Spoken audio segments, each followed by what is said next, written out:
The legendary Unser is one of 4 men to win the Indy 500 on 4 separate occasions, but his achievements in the season itself is where the shock lies. In the 1970 season, the one where he won the championship by 2,870 points over his brother Bobby Unser, Al managed to lead 1,527 laps across the entire season, 67% of the total laps throughout the entire year. To put that into perspective, 2 out of every 3 laps, he was in the lead.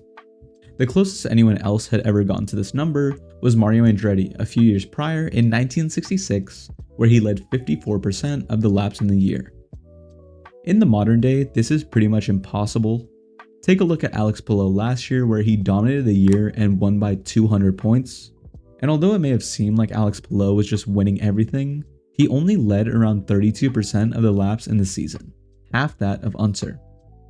It's safe to say the record is going to stay untouched because compared to the USAC sanctioned IndyCar, the modern day has push to pass, strategy and cautions, double lane restarts, and it's now a spec series, so fields are much more competitive. And no one really has the capabilities to dominate a year like that anymore because no one's car is just faster than the rest of the field. But in comparison, it is possible to be consistent throughout the year. In 2020, Scott Dixon became one of 5 drivers in IndyCar history to finish 100% of the laps in a season. No DNFs, no crazy wrecks, and no mechanical failures let him and the PNC Bank Ganassi car be completely flawless throughout the year. That being said, it wouldn't be unbeatable if 5 others did it. And in 2022, Dixon actually did it again, becoming the only driver to ever do it twice. I mean, you can't physically beat 100%, but the part that makes it so hard to do it twice is that it's not the type of record that's really in your control. Mechanical failures and on-track incidents are not always in the control of a driver themselves, so it has a degree of luck to factor in as well. Given how difficult it is already to do it once, given that only 5 drivers have done it, I think it's fine to say that Dixon's record is under safekeeping for a good bit. Speaking of laps though, the next record belongs to Roberto Guerrero in 1986. On November 9th, Guerrero became the only driver to lead every lap of a race except for the last one.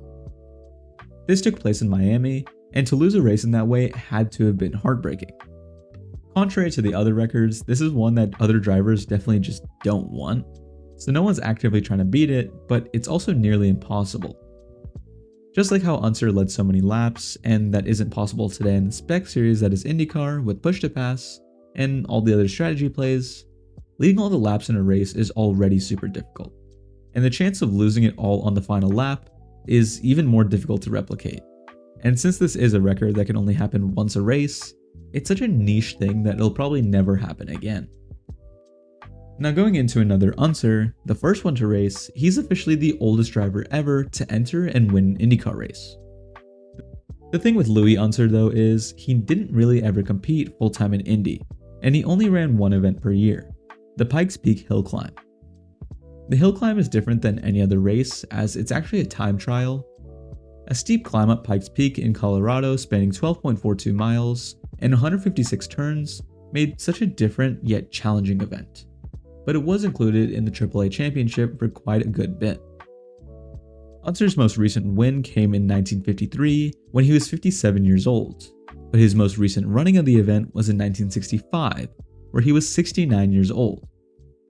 To be honest, no one is driving an IndyCar in an official event these days at 7 years old, so it's probably the most untouchable record of all.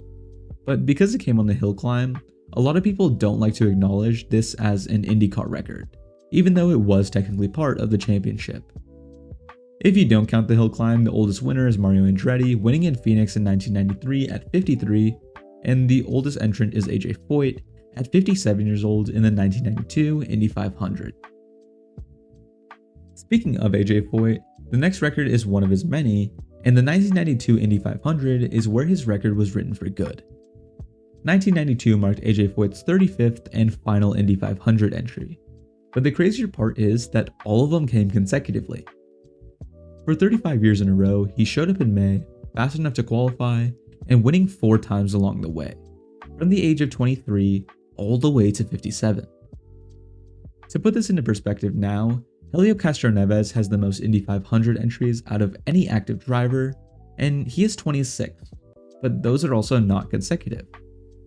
For someone to beat Foyt, they would have to join IndyCar around their early 20s, which is about the average age of a rookie nowadays, and race well into their late 50s. Without being an owner driver, it's hard to keep a seat for that long with funding and performance concerns, and in general, careers just don't run that long anymore, so drivers will be squeezed out way before 35 years in a row. Now going back into a record that occurred this century, we head to St. Petersburg, Florida in 2005. The race was not the season opener like it is today, but it was the only street circuit on the calendar, and Andretti Green Racing had one of the best cars for the job, and 4 drivers to back it up. Dan Weldon, Tony Kanaan, Dario Franchitti, and Brian Herta were the 4 guys, and they were part of the only time in history where a single team got 1st, 2nd, 3rd, and 4th in a race. It was utter dominance from them, and for one big reason, this is impossible going forward. With the charter system, each team is only allowed a maximum of 3, and the only place they can field more is the Indy 500. Unless the charter system ceases to exist in the near future, or some team accomplishes this feat at the 500, this record's going to stay deep in the records for a long time. Now many people remember this year's Indy 500 for having an extremely close finish, and it is the closest by Indy 500 standards, but not for races in general. Where that finish was 0.02 seconds as the margin, add another 0 in the middle for 2002 at Chicagoland. The finish took place between Sam Hornish and Al Unser Jr., and it was literal inches. The number in seconds is pretty impressive, but when you look at the actual physical gap in between the cars, it's genuinely crazy. It's about as close as it can get, and to beat a time like that, the 2 cars have to pretty much be touching. The record's already stood for about 20 years, and it's probably going to stay like that for the foreseeable future. Now, I've talked about a lot of records to do with longevity, but nothing about rookies, and I think it's time for that. In 1999, we saw not only the most amount of pole positions by a rookie, but also the most amount of wins, and that came from Juan Pablo Montoya. Montoya wasn't your typical rookie, because he wasn't just the best rookie, he was the best driver, period.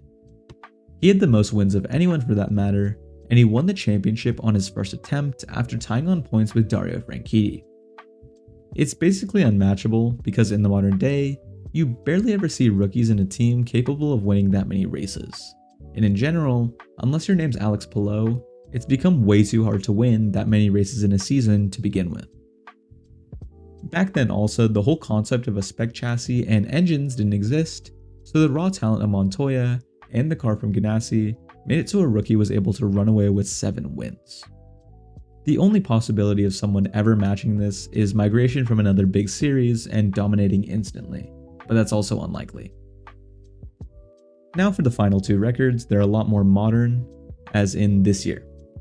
One of them is actually still counting up, and that's most race starts. As you could guess, that falls into the hands of Scott Dixon, who across his years has raced in 427 events. This just recently eclipsed Mario Andretti, who had 407, but Dixon's number is still going up, and it's now going to take place at a new team as well. With the announcement of him going to another team next year, it does kind of give some insight that Scott Dixon does not see himself calling it quits for another year or 2, and it's more possible that the number stretches beyond that. And it's not like he's just limping around the track either, he's still won the series best. He's still getting wins, still getting laps led in the 500, and still being in the championship discussion every single year. Rumors point to him going to McLaren, and his record is not just a museum piece like the rest of them, it's actually history live in the flesh. Now finally, one cemented this year in the Indy 500. While you may think it's what I already mentioned with the closest finish, it's not. To be honest, that stat of the closest finish is also mental, and it's probably a hard to beat category, given that it can only be attempted to be beat once a year, so I guess we can sneak that in as an 11th record, but with what I'm referring to, it's the most lead changes, which is definitely overlooked. 70 of them to be exact, across 14 different drivers, is absolutely game-changing. All of these guys led at least 3 laps, and most of them did it in a fashion that they were actually able to win from that position, not just leading on some weird strategy. It speaks levels to how close and exciting the 500 has gotten over the years, and although it isn't quite as unbreakable as others, I actually wouldn't mind seeing this record be broken, and I'm sure you wouldn't either.